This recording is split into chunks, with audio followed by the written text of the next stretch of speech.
He's like, well, do you want to kick it after the show? I'll get you some tree. Da, da, da, da. I'm like, yeah, we can kick it. He's like, oh, I don't live far from Edmonton. Now, I don't just hop in the car with any old white person.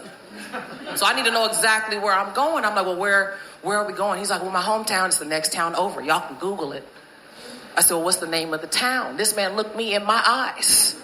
And I was like, oh, it's a little city called Slave Lake. I looked at him.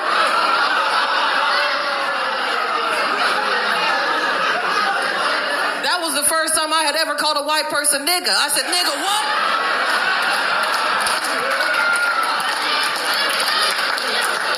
Like, you're not about to have me sleeping in this Mason-Dixon line hotel room and smoking slave weed. I've seen this movie, motherfucker. I was looking for Jordan Peele. Like, nope, get out. What is this? Good morning. It's Saturday, Wiker Saturday, July the 6th, and this is The True Conservative. Welcome to all the butchers, bakers, and candlestick makers out there. I'm Ron, your host, and the only true conservative in the United States today. So today, after the Serenity Prayer and the patriotic song of the day, we will have no free lunch, rules for radical conservatives, don't think of an elephant, rules for patriots, Bishop Barron, Ayn Rand, the 33 strategies of war, and the 10 books every conservative must read. All that and more when I come back.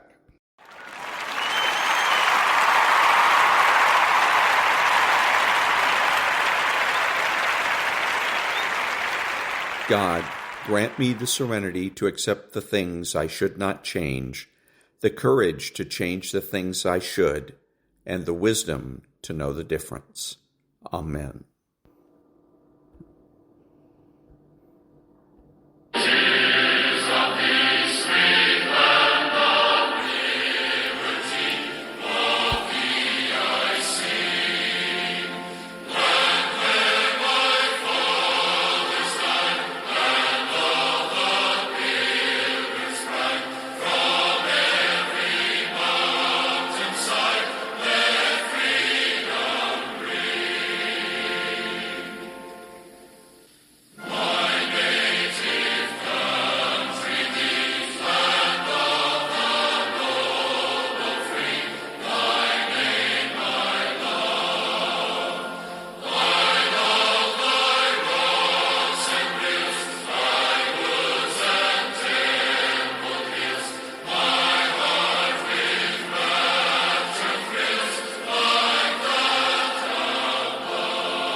Thank you. Now, there's no free lunch.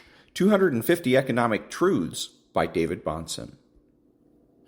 Nor during the age of innovation have the poor gotten poorer, as people are always saying. On the contrary, the poor have been the chief beneficiaries of modern capitalism.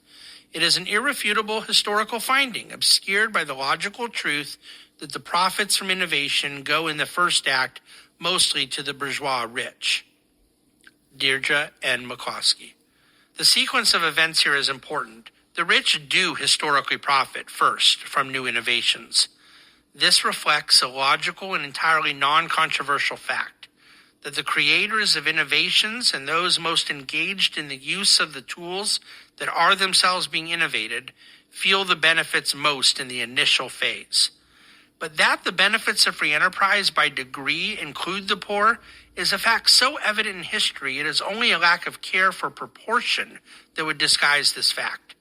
The change in quality of life for the rich may be bothersome to our covetous spirits, but that does not change the fact that systemically free markets have made the poor exponentially less poor, and we should thank God for this. And that was There's No Free Lunch by David Bahnsen. Back in a minute.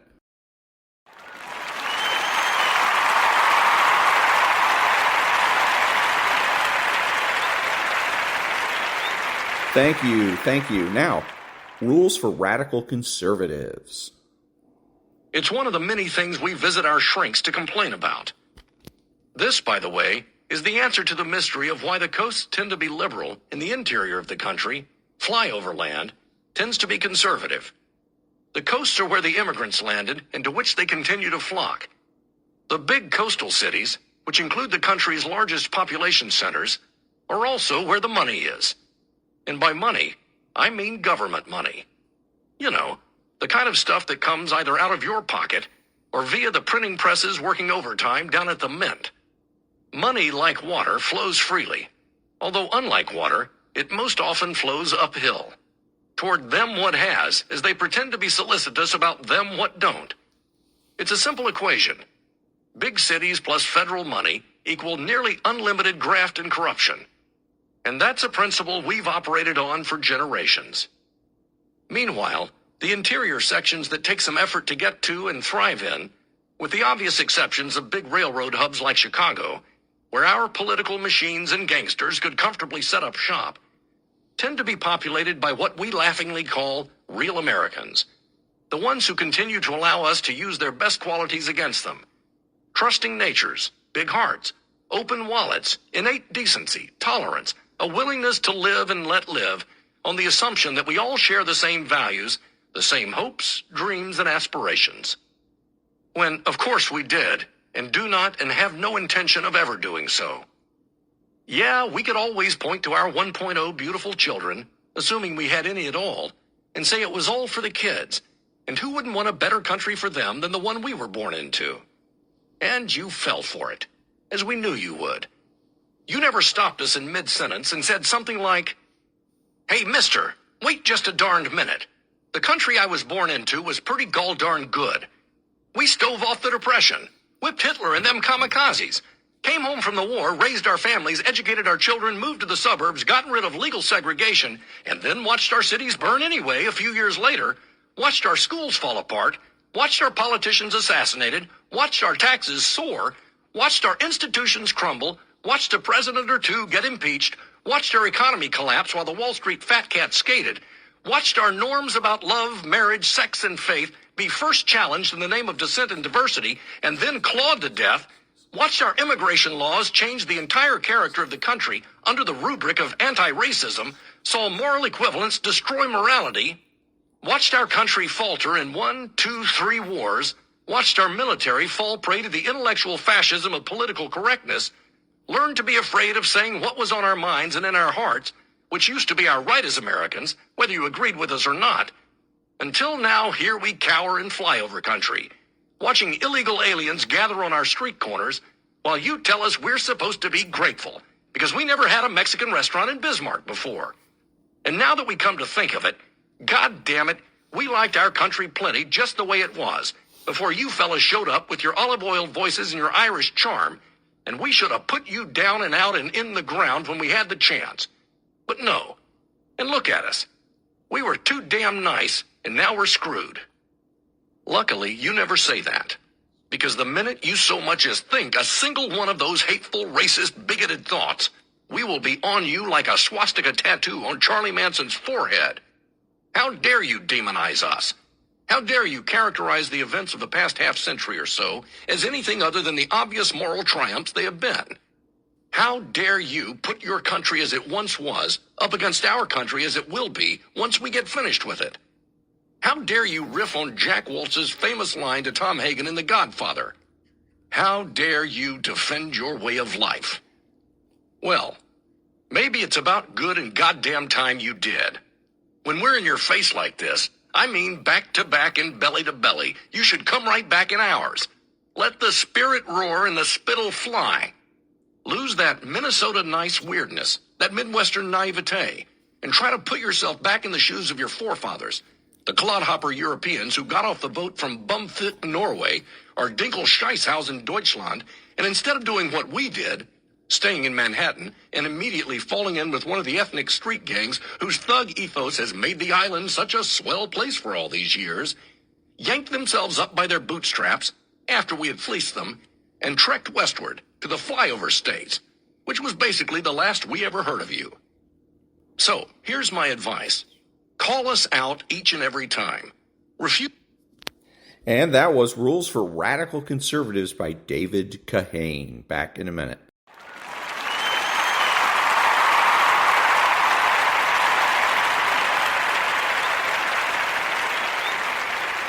Thank you. And now, Don't Think of an Elephant. Know Your Values and Frame the Debate by George Lakoff.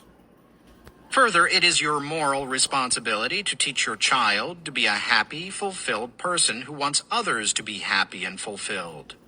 That is part of what nurturing family life is about. It is a common precondition for caring about others. There are still other nurturant values.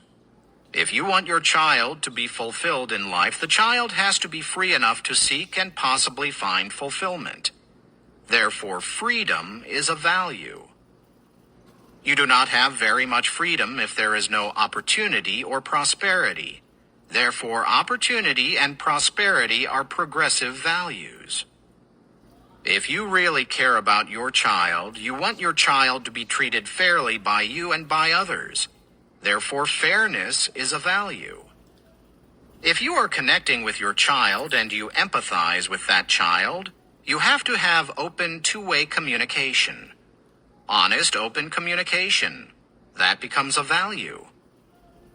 You live in a community, and that community will affect how your child grows up.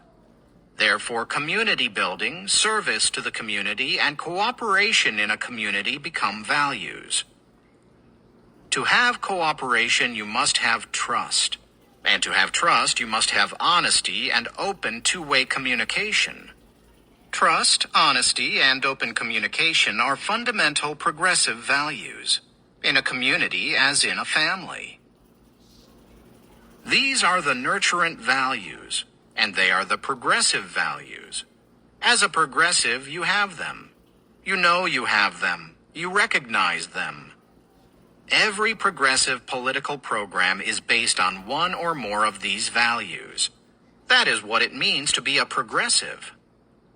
There are several types of progressives. How many types? I am asking as a cognitive scientist, not as a sociologist or a political scientist. From the point of view of a cognitive scientist who looks at modes of thought, there are 6 basic types of progressives, each with a distinct mode of thought. They share all the progressive values but are distinguished by some differences. Socioeconomic progressives think that everything is a matter of money and class, and that all solutions are ultimately economic and social class solutions. Identity politics progressives say it is time for their oppressed group to get its share now. Environmentalists think in terms of sustainability of the earth, the sacredness of the earth, and the protection of native peoples. And they recognize that global warming is the major moral challenge of our time, making all other issues pale by comparison. Civil liberties progressives want to maintain freedoms against threats to freedom. Spiritual progressives have a nurturant form of religion or spirituality. Their spiritual experience has to do with their connection to other people and the world. And their spiritual practice has to do with service to other people and to their community. Spiritual progressives span the full range from Catholics and Protestants to Jews, Muslims, Buddhists, goddess worshippers, and pagan members of Wicca. Anti-authoritarians say there are all sorts of illegitimate forms of authority out there, and we have to fight them, whether they are big corporations or anyone else. All 6 types are examples of nurturant parent morality. The problem is that many of the people who have one of these modes of thought do not recognize that theirs is just one special case of something more general, and do not see the unity in all the types of progressives. They often think that theirs is the only way to be a true progressive. That is sad. It keeps people who share progressive values from coming together. We have to get past that harmful idea. The other side did it, until the Tea Party came along. Back in the 1950s, conservatives hated each other. The financial conservatives hated the social conservatives.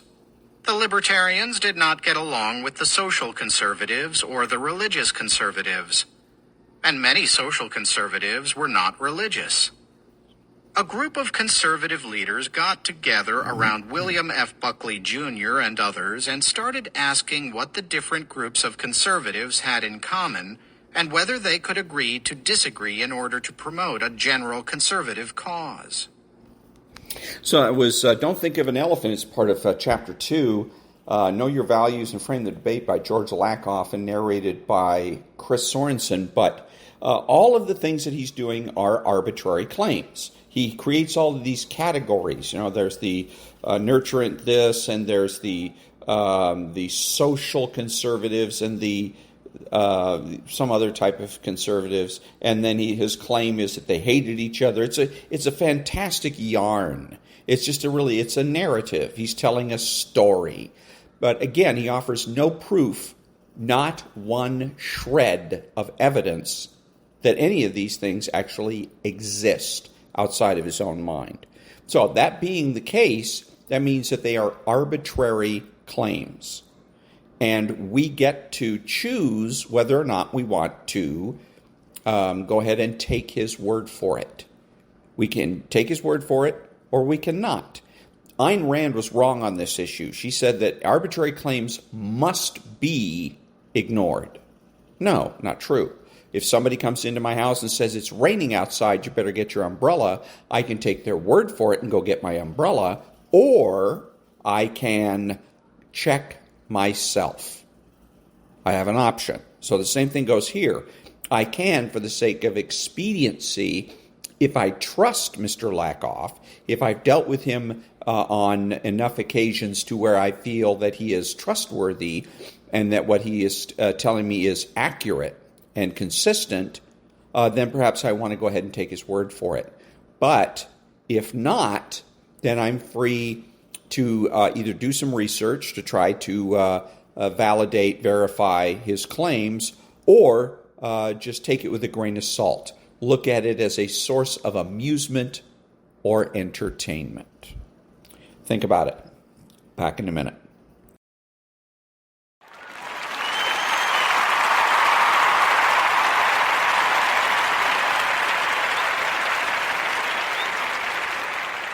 Thank you. Now, rules for patriots.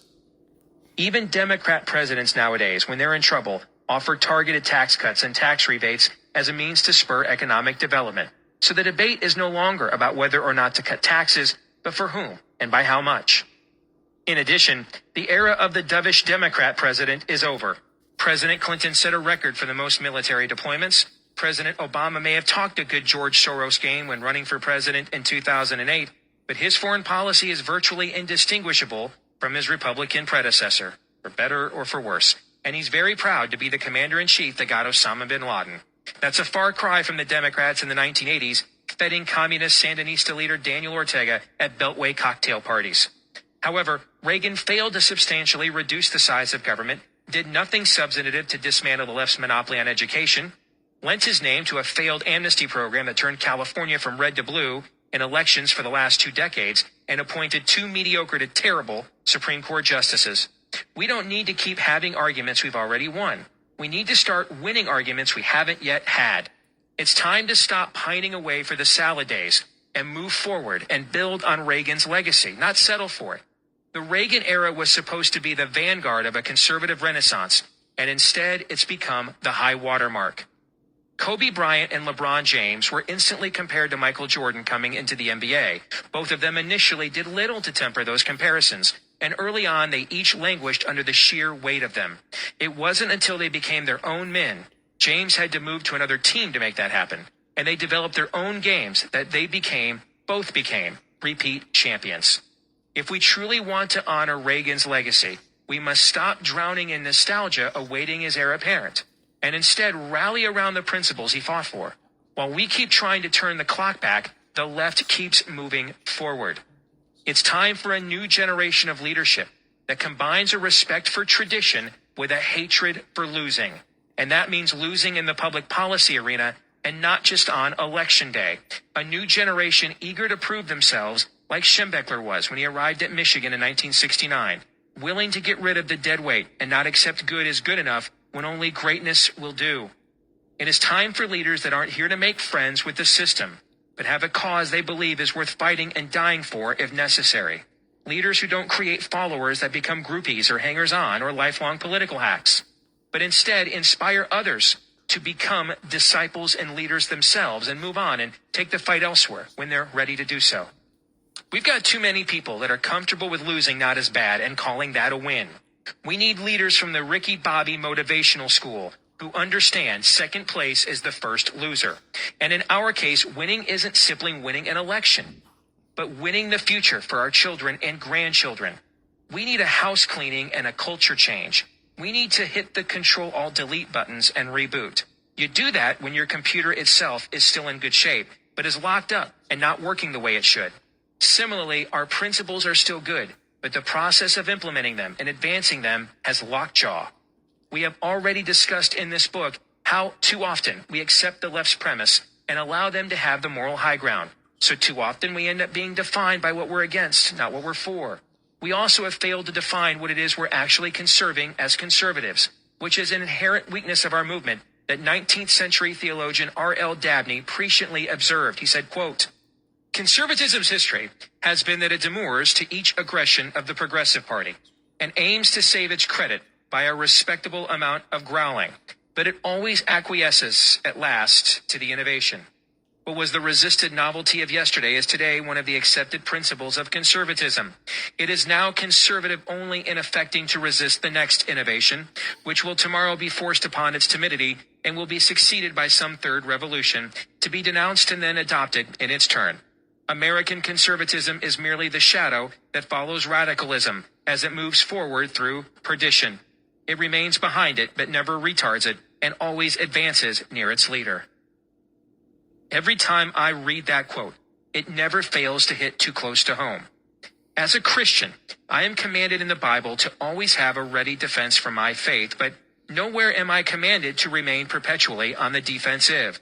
The gospel itself is an offensive action, the result of a sovereign God who does not sit passively by, like a kid with an anthill, as his creation goes to pot, but instead actively engages his creation to the point of coming to earth himself to reach out to us flesh to flesh.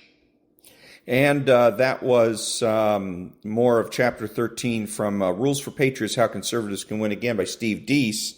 And he was talking about the conservatives being basically a shadow. Part of the problem is because he and other people, ersatz conservatives, would and still do, they preach to the choir.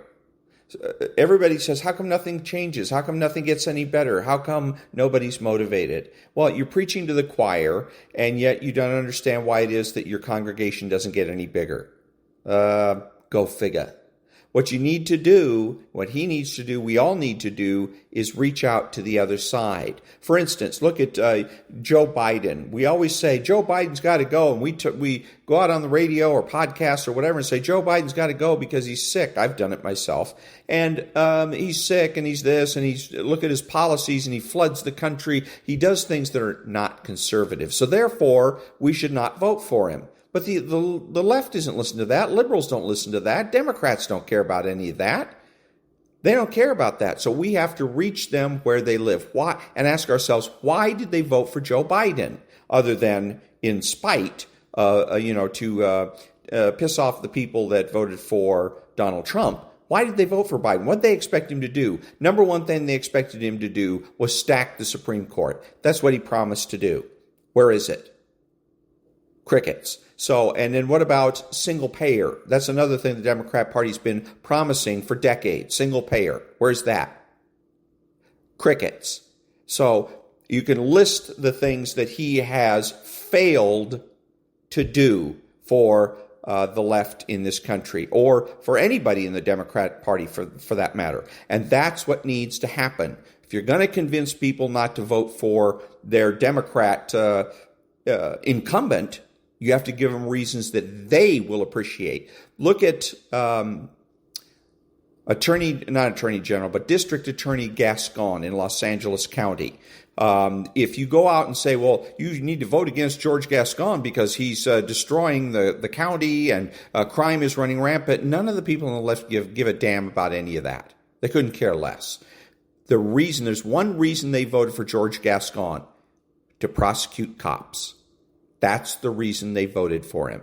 And the reason he won, by the way, was because the incumbent, Jackie Lacey, her husband pulled a gun on a protester.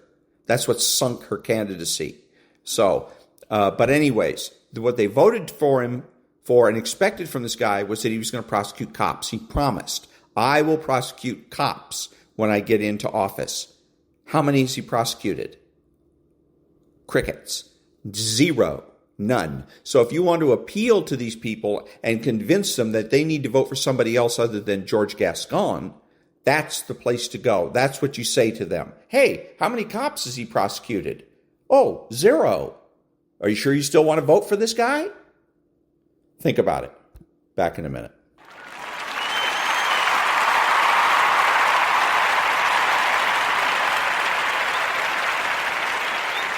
Thank you. Now, Bishop Robert Barron. The greatest male saint in the history of the church was not a pope, not a bishop, not a priest, not a deacon, not a hermit, not a monk. The greatest male saint was a husband and layman and a simple worker. So, St. Joseph. A very interesting thing, a curious thing. Joseph never speaks in the Gospels. There's no account of Joseph ever saying anything. Rather, he listens and does what he's told. The saints are those who disappear into the mission of a church. Saint isn't drawing attention to himself or herself. Well, I think the example par excellence of that is St. Joseph. There's no crowing.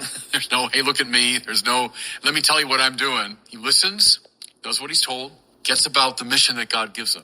That makes him a deeply attractive and appealing figure, I think, too. And that was Bishop Robert Barron. Back in a minute.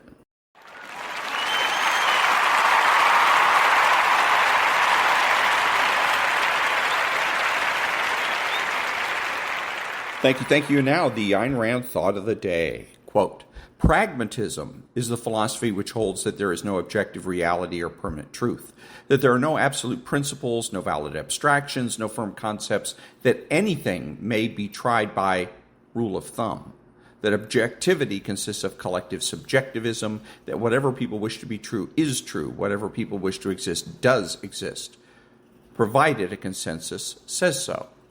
If you want to avert the final disaster, it is this type of thinking that you must face, grasp, and reject, unquote. And that was the Ayn Rand thought of the day. Back in a minute.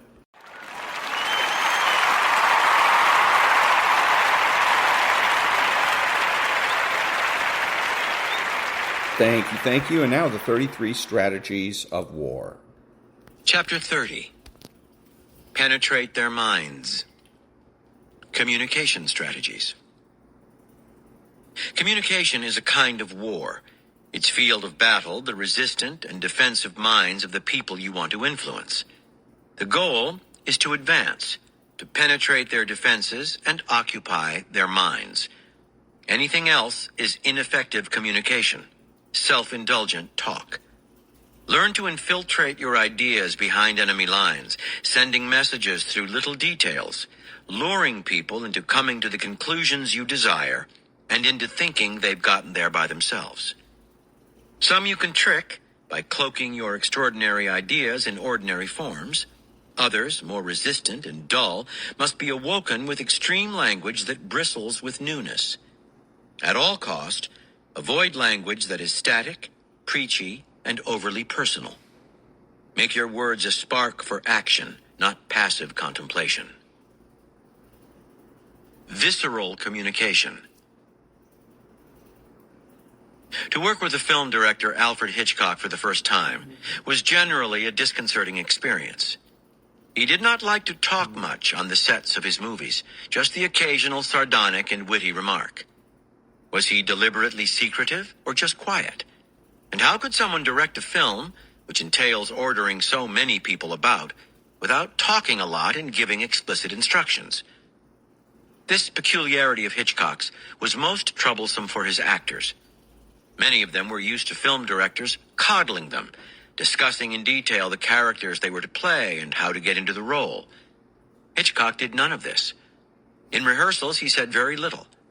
On the set, too, actors would glance over at him for his approval, only to find him napping or looking bored. According to the actress Thelma Ritter, if Hitchcock liked what you did, he said nothing. If he didn't, he looked like he was going to throw up. And yet somehow, in his own indirect way, he would get his actors to do precisely what he wanted. On the first day of shooting for The 39 Steps in 1935, Hitchcock's two leads, Madeleine Carroll and Robert Donat, arrived on the set a little tense. That day they were to act in one of the movie's more complex scenes, playing relative strangers who, however, had gotten handcuffed together earlier in the plot, and still handcuffed, were forced to run through the Scottish countryside, actually a soundstage, to escape the film's villains. Hitchcock had given them no real sign of how he wanted them to act the scene. Carroll in particular was bothered by the director's behavior. This English actress, one of the most elegant film stars of the period, had spent much of her career in Hollywood, where directors had treated her like royalty. Hitchcock, on the other hand, was distant, hard to figure out. She had decided to play the scene with an air of dignity and reserve, the way she thought a lady would respond to the situation of being handcuffed to a strange man.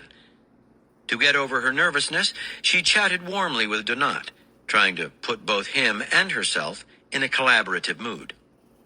When Hitchcock arrived on set, he explained the scene to the two actors, snapped a pair of handcuffs on them, and proceeded to lead them through the set, across a dummy bridge and among other props. Then, in the middle of this demonstration, he was suddenly called away to attend to a technical matter. He would return soon. They should take a break. He felt in his pockets for the key to the handcuffs, but no, he must have mislaid it, and off he hurried, ostensibly to find the key. Hours went by. Donat and Carroll became increasingly frustrated and embarrassed. Suddenly they had no control, a most unusual feeling for two stars on set. While even the humblest crew members were free to go about their business, the two stars were shackled together. Their forced intimacy and discomfort made their earlier banter impossible. They could not even go to the bathroom. It was humiliating. Hitchcock returned in the afternoon. He had found the key. Shooting began. But as the actors went to work, it was hard for them to get over the experience of that day. The movie star's usual cool unflappability was gone. Carroll had forgotten all her ideas about how to play the scene. And yet, despite her and Donat's anger, the scene seemed to flow with unexpected naturalness. Now they knew what it was like to be tied together. They had felt the awkwardness, so there was no need to act it. It came from within.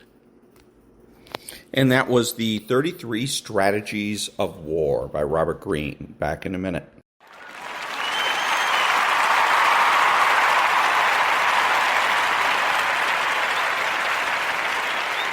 Thank you. So if you're a Democrat, you should vote for somebody else other than Joe Biden because he simply hasn't done anything for you.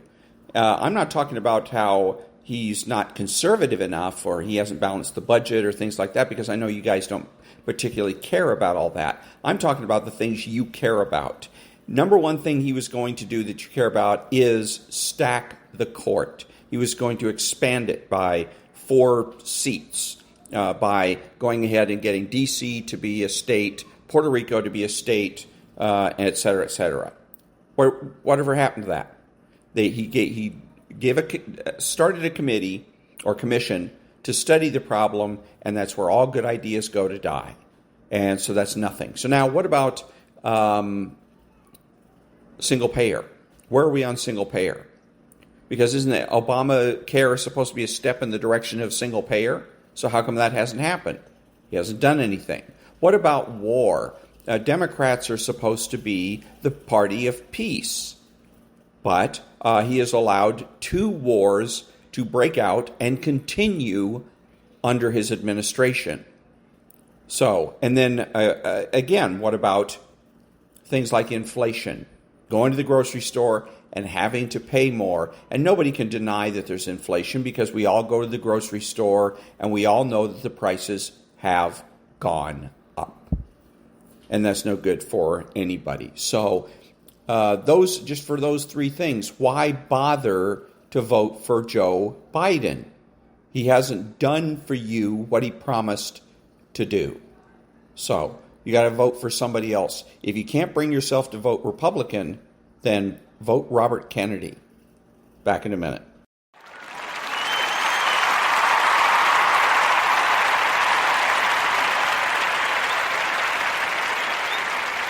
Thank you. And now it's chapter 6 from 10 Books Every Conservative Must Read by Benjamin-Wiker, and it's Alexis de Tocqueville's Democracy in America. Chapter 6, Democracy in America, Alexis de Tocqueville. Materialism is a dangerous malady of the human mind in all nations, but one must dread it particularly in a democratic people. Tocqueville, the aristocratic prophet for American democracy. It is a matter of some interest, to say the least, that a 25-year-old French aristocrat could visit America for only 9 months at the beginning of the 1830s and produce what is surely, in Harvey Mansfield's words, the best book ever written on democracy and the best book ever written on America. The 2 volumes of Alexis de Tocqueville's Democracy in America, published in 1835 and 1840, remain the classic texts describing the strengths and weaknesses of the American character and what we have most to hope for and to fear. Turning the pages of Democracy in America can be a shocking and salutary experience. Alexis de Tocqueville came from an ancient Norman family that took its name from the village of Tocqueville, which it owned as a fief. Born in 1805, Alexis was a true child of the French Revolution, a revolution that almost prevented his being born at all. His father, Hervé de Tocqueville, and mother, Louise, were snatched up on December 17, 1793, as enemies of the state during the Reign of Terror, and kept in prison in Paris, awaiting the guillotine. The guillotine claimed the lives of Louise's grandfather, Chrétien Guillaume de Lamoignon de Malesherbes, and Malesherbes' sister, daughter, son-in-law, as well as a granddaughter and her husband. Malesherbes, a lawyer, made the mistake of defending King Louis XVI before the Revolutionary National Convention, which had already decided that both the king and all nobles were criminals.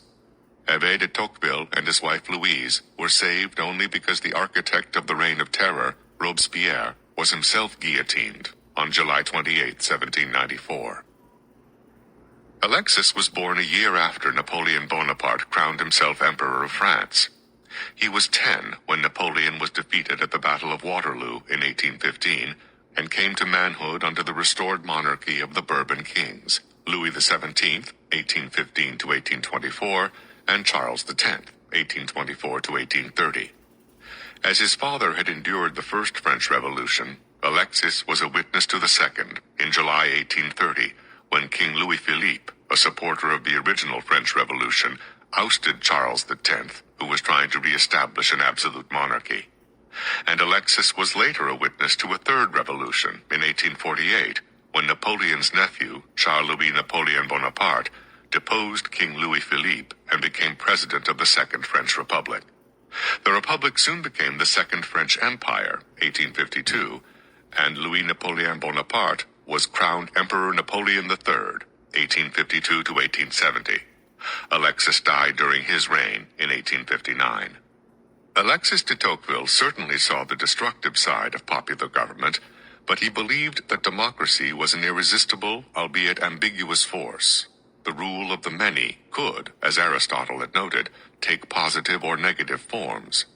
In 1831, the young Alexis sailed to America with his friend Gustave de Beaumont. Their ostensible goal was to investigate the American penal system, but the real goal was to understand the pure, orderly democracy of the United States. I confess that in America, I saw more than America, Tocqueville wrote in the first volume of Democracy in America. I sought there the image of democracy itself, with its penchant, its character, its prejudices, its passions. I wanted to become acquainted with it, if only to know at least what we ought to hope or fear from it. We might say, as an Aristotelian clarification of Tocqueville, that what we find in the pages of Democracy in America is the Republican and Democratic aspects of popular government wrestling to see which shall determine the American regime. Obviously, from his title, Tocqueville did not make use of Aristotle's distinction between the good and bad forms of popular rule. He simply called the popular form by one name, democracy. Yet, as we'll soon see, he was much like Aristotle in looking for distinct beliefs and characteristics of popular government and dividing its good propensities from its bad. He therefore ends up giving us something very like Aristotle, a way to judge our national character and the caliber and direction of our political regime. The American character and the American Constitution. It might seem out of place, at least historically, to read Tocqueville before reading the Federalist and Anti-Federalist works written over 40 years earlier, during the debate surrounding the ratification of the Constitution. We discussed Tocqueville before discussing the constitutional debates on grounds that Tocqueville himself set out. If you want to understand a nation, you must first understand the prejudices, habits, dominant passions of all that finally composes what is called national character, all of which are found in a people's earliest experiences. We must understand out of what material the nation was constituted before we can understand its written constitution. The duplication is intentional and instructive. The Americans were a particular people, as all nations are. From the beginning, they were defined by social equality and by strong religious beliefs. The religious refugees who first settled these shores arrived with no idea of any superiority whatsoever of some over others. They came to a land with no titled nobility and no political order at all, and the order they created was an order of self-governing farmers. In Europe, the land was cut into hereditary aristocratic estates.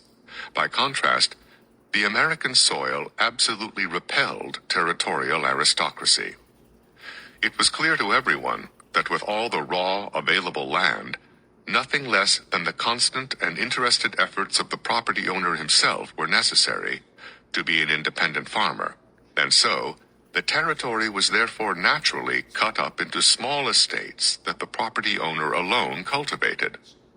This laid the foundations for the strong property-holding middle class, rooted in agriculture, which has always defined America. But even more important was the religious foundation, particularly the strong Puritan influence in New England.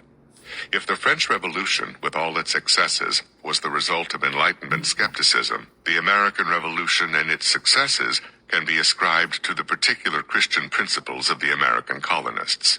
The emigrants, or as they so well called themselves, the Pilgrims, belonged to that sect in England whose austere principles had brought the name Puritan to be given to it. Puritanism was not only a religious doctrine, it also blended at several points with the most absolute democratic and republican theories.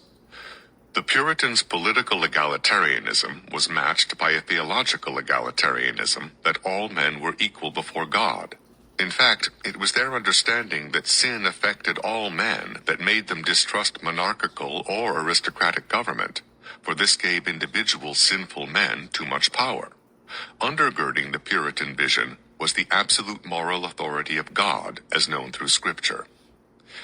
We can see Tocqueville's conservative bent in picking out these starting points as defining the solid and good foundation of the American regime. While Tocqueville thought of himself as a kind of liberal, an aristocrat suspicious of privilege who saw the promise as well as the perils of popular rule, he was certainly not a liberal in our contemporary sense. Like Burke and Chesterton, he was a liberal who was actually a conservative, as we use the terms now. He saw in the American character what had made the American experiment a success, and he pinpointed the American people's Christianity, their self-reliance, and their long traditions of self-government. He knew that it was this character that had shaped the Constitution, not the Constitution that had shaped that character. But it was a character with both strengths and weaknesses. That is a very important point for conservatives to remember, especially today.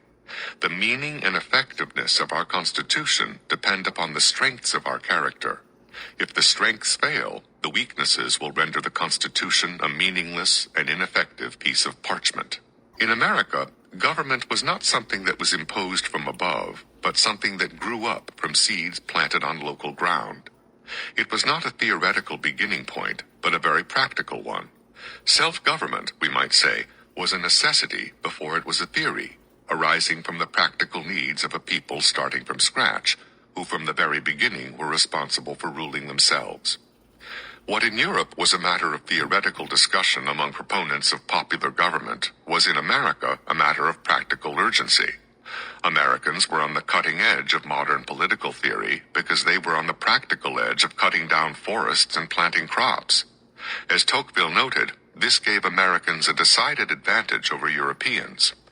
The general principles on which modern constitutions rest, the principles that most Europeans of the 17th century hardly understood, and whose triumph in Great Britain was then incomplete, were all recognized and fixed by the laws of New England.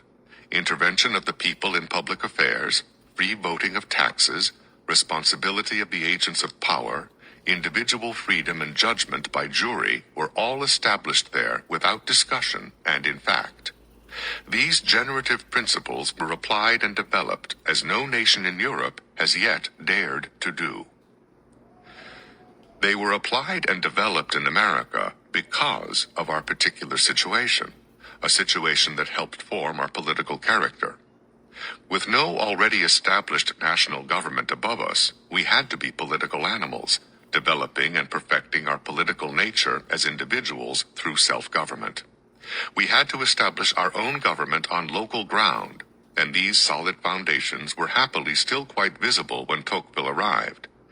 In the America of the early 1830s, Tocqueville recognized that the localism, the strong family ties, township, county, and state governments were natural buttresses against tyranny from above.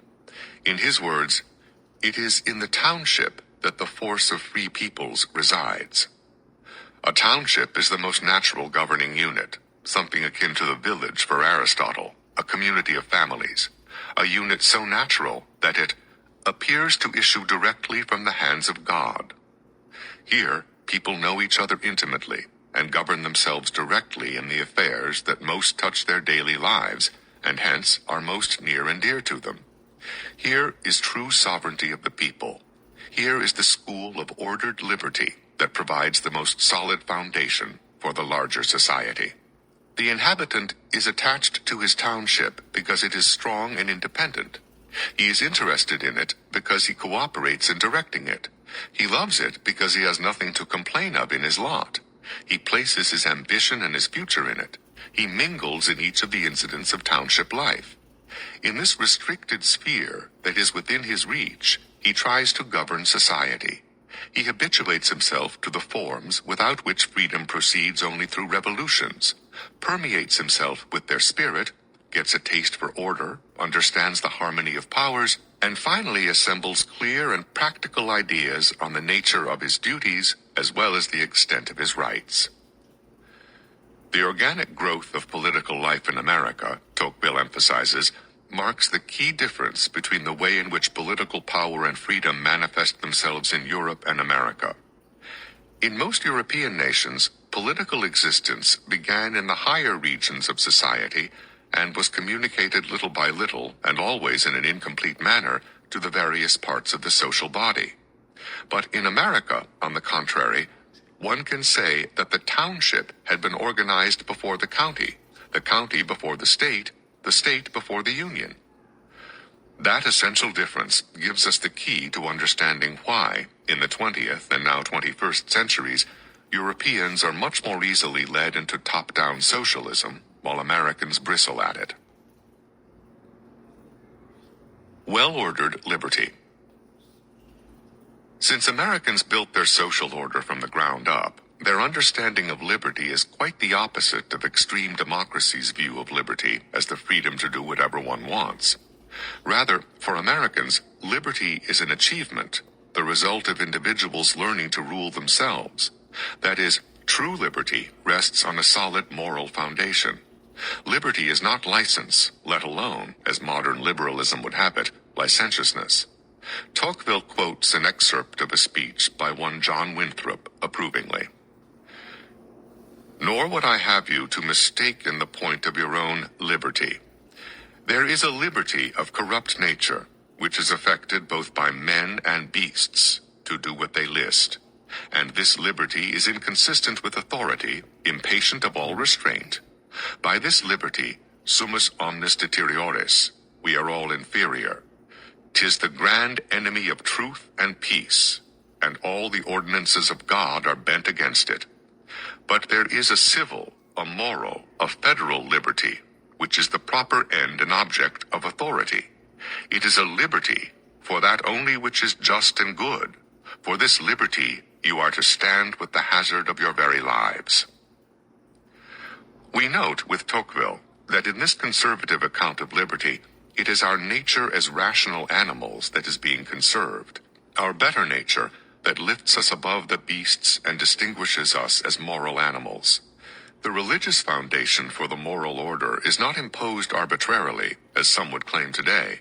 Rather, the ordinances of God are bent against a liberty that is mere license to act as beasts, or, as Aristotle said, worse than beasts, for, without virtue, man is the most unholy and the most savage of all animals.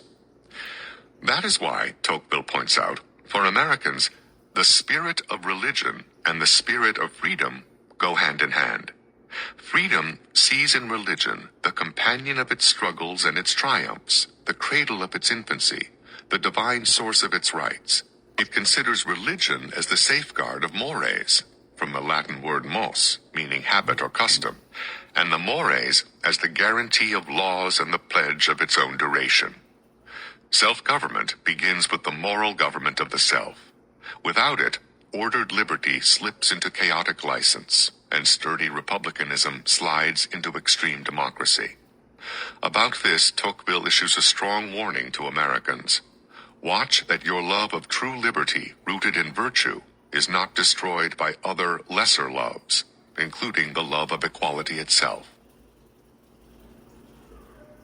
The love of liberty and the passion for equality. While a friend of American democracy, Tocqueville was well aware of the dangers inherent in the American passion for equality, a passion that leads all too quickly to extreme democracy and the destruction of liberty. There is, in fact, a manly and legitimate passion for equality that incites men to want all to be strong and esteemed. This passion tends to elevate the small to the rank of the great, but one also encounters a depraved taste for equality in the human heart that brings the weak to want to draw the strong to their level, and that reduces men to preferring equality in servitude to inequality in freedom. It is not that peoples whose social state is democratic naturally scorn freedom. On the contrary, they have an instinctive taste for it. But freedom is not the principal and continuous object of their desire. What they love with an eternal love is equality. They dash toward freedom with a rapid impulse and sudden efforts, and if they miss the goal, they resign themselves. But nothing can satisfy them without equality, and they would sooner consent to perish than to lose it. Tocqueville agrees with Aristotle that extreme democracy leads to a tyranny, although in America it is likely to take the form of a tyranny of the majority. The tyranny is not imposed from without, but arises from an inordinate love of equality, what we might call egalitarianism.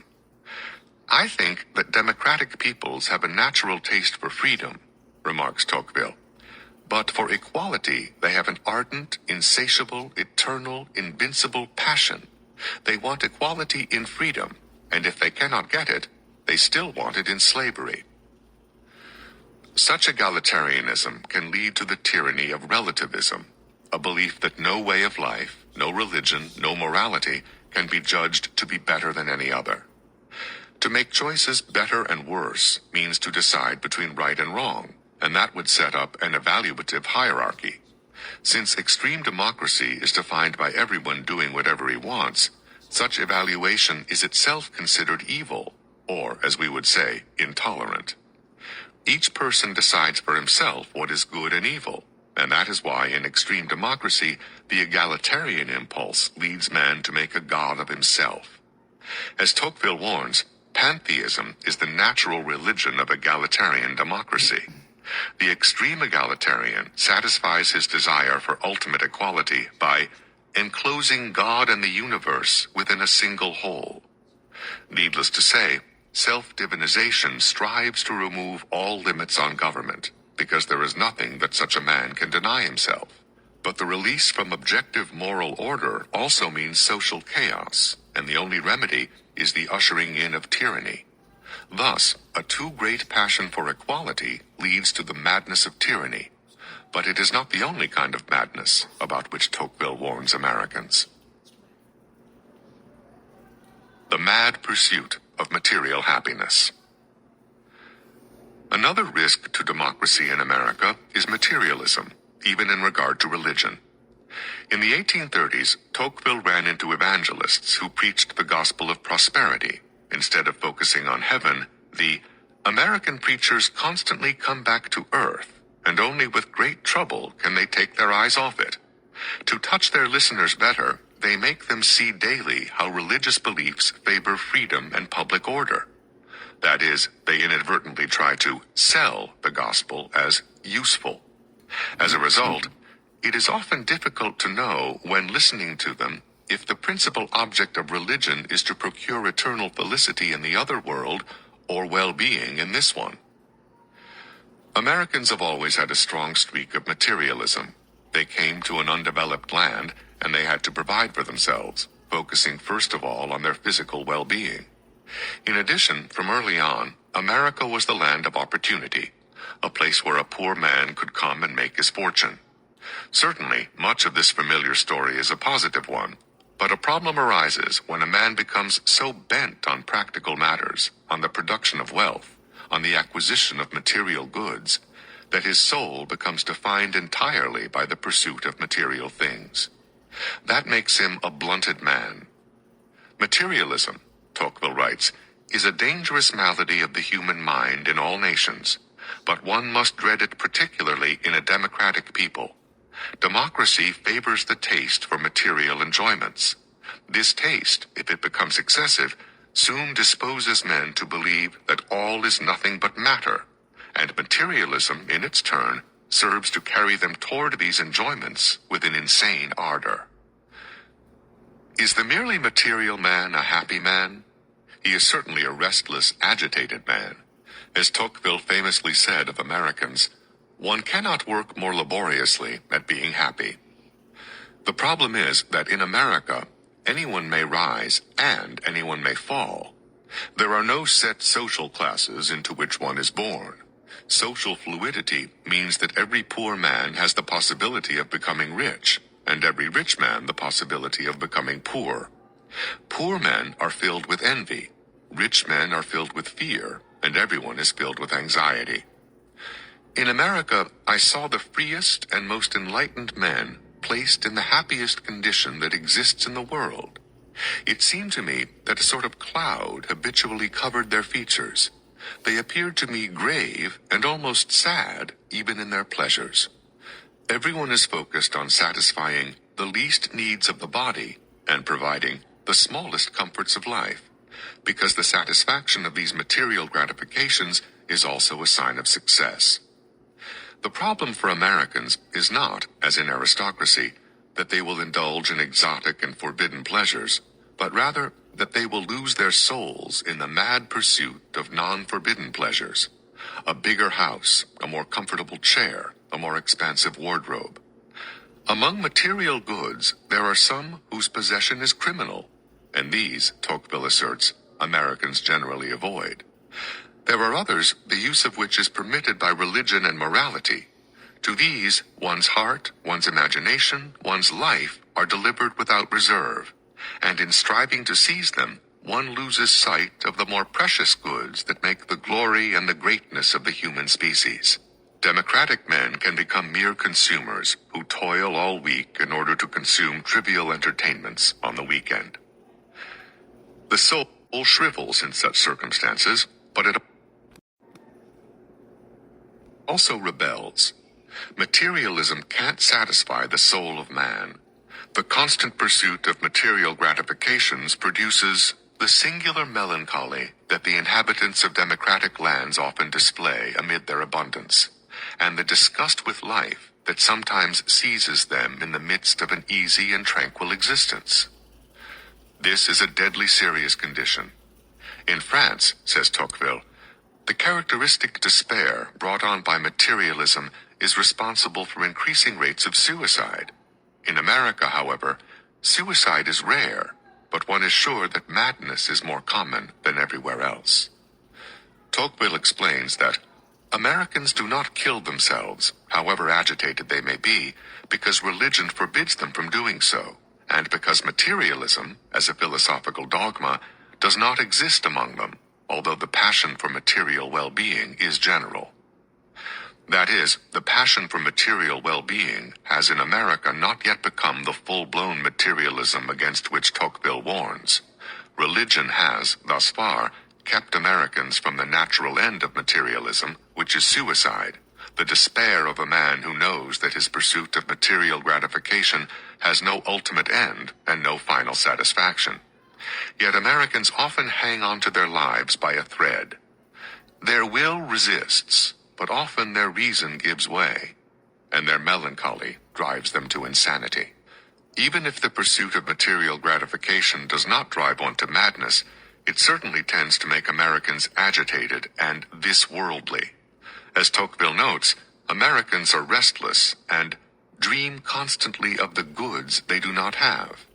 Indeed, the inhabitant of the United States attaches himself to the goods of this world as if he were assured of not dying, and he rushes so precipitately to grasp those that pass within his reach that one would say he fears at each instant he will cease to live before he has enjoyed them.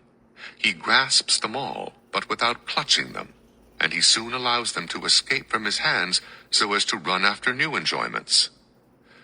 To point out the obvious, such this-worldliness is in direct conflict with the religious foundation of self-government, not by making men atheists, but by gradually, persistently washing away their connection to a transcendent source of moral order.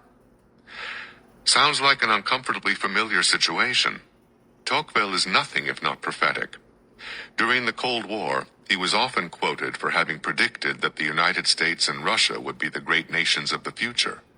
But today, other prophecies hit us harder. How about this one? Our characteristic agitation and social climbing means that, in the United States, a man carefully builds a dwelling in which to pass his declining years, and he sells it while the roof is being laid. He settles in a place from which he departs soon after, so as to take his changing desires elsewhere. Part of this is caused by house envy. As Tocqueville remarked, one must not conceal from oneself that democratic institutions develop the sentiment of envy in the human heart to a very high degree, and envy drives us ever upward in the housing market. The credit gap, the yawning chasm between what we could buy according to our actual income and what we in fact bought through mortgages and credit cards, is entirely understandable in terms of our character as described by Tocqueville in the 1830s. Any more prophecies waiting to be fulfilled? As we know from Aristotle, or from simple observation, one danger of democracy is that the many poor are driven by envy of the few rich, and when the masses come to power, they either seize the property of the rich directly or indirectly through taxation. America, however, has been different because of our large property-owning middle class.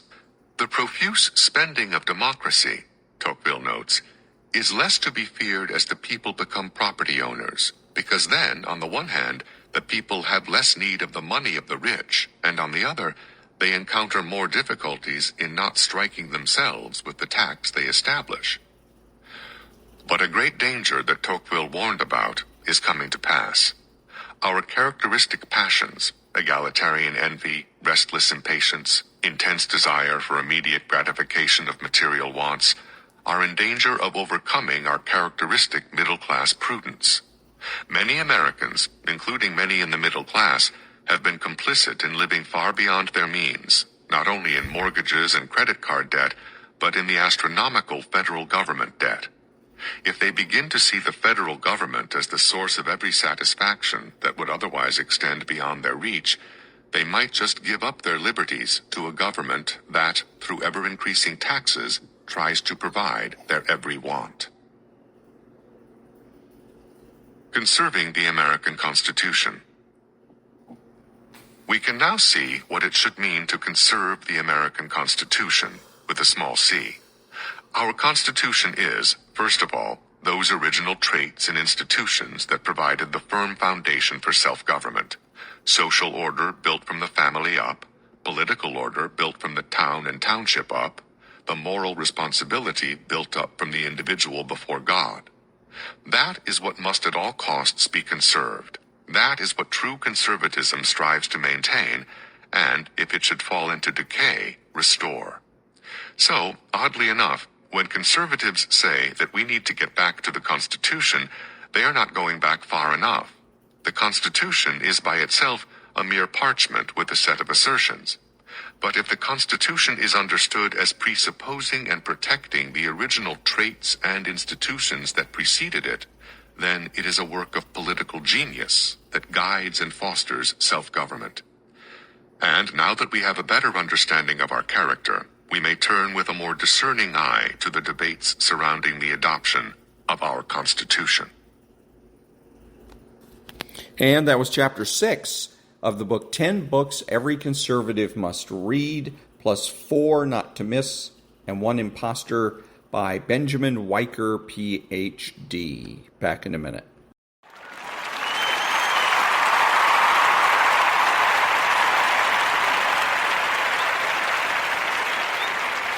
Thank you. The following is one of my voiceover demos. If you're a voiceover artist and you would like to advertise one of your demos on my podcast, please send an MP3 to thedrill12, all one word, at gmail.com. That's thedrill12 at gmail.com. Back in a minute. Ladies and gentlemen, welcome to Caesar's Palace for 12 rounds of boxing. In the red corner, from Los Angeles, California, wearing the red trunks with the gold trim, weighing in at 125 pounds, the lightweight champion of the world, Danny Little Red Lopez. Well, Bill, our winners get a home theater receiver. That's right. Experience the full potential of high-definition video with this 72-channel digital home theater receiver from Yamaha. But wait, that's not all. They also get a 5.1-channel surround sound system from Mirage. With 5 palm-sized speakers and a compact subwoofer cube, the MX 5.1 brings you huge immersive sound with Mirage's omnipolar technology. All from the Spiegel catalog, Chicago, Illinois, 60609. And they're taking closer order as down the stretch they come. Mr. Hot Stuff has 3 lengths to make up with chocolate candy last. On the rail, take the points behind that gallant son with chocolate candy gaining on the outside. In the lead is Pioneer of the Nile, being tackled held by chocolate candy. They're neck and neck as they come to the wire. And Pioneer of the Nile holds off chocolate candy and wins the Santa Anita Derby. And now, on your feet, time to greet holder of 14 NBA titles, your home team, your Los Angeles Lakers. Number 3 at 6'8", fifth year out of UCLA, playing forward, Trevor Ariza. Starting at center, number 17 at 7 feet, fourth year out of St. Andrews High School, Andrew Bynum. And at guard, number 24, 6'6", 13th season out of Loyal Marion High School, Kobe Bryant.